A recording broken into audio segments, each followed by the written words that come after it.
They looked like they were going to be mediocre. Started off sort of meh. 2001 to me seemed to be the start of great second half A's teams. Ultimately, they caught fire, and more fire, I think, than they ever had.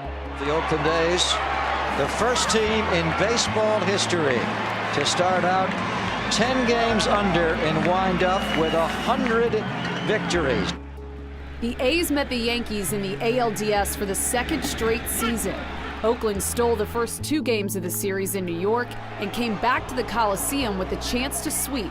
With the A's down 1-0 in the 7th inning of Game 3, history happened. And the pitch to Long, swung on in, smashed down the first baseline, base hit in the corner.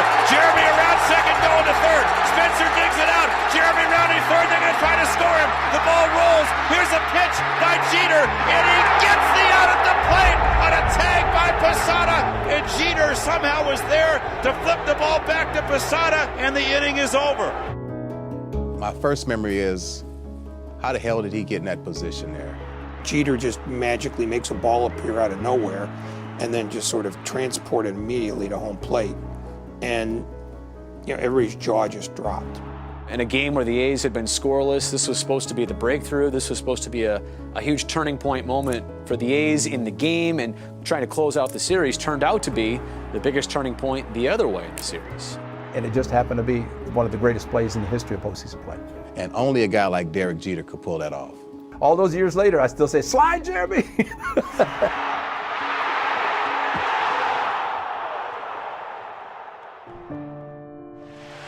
One more out, and the Yankees become the first team to lose the first 2 games of a 5-game series at home and emerge with the series victory. The pitch. Struck him out. A swing and a miss. The Yankees have won the division series.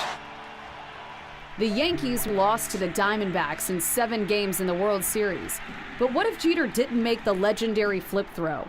How would history have changed? The A's sweep, and I end up being wrong about them not being a World Series team.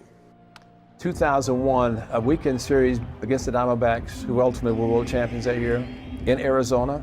Hudson, Mulder, Zito all pitched.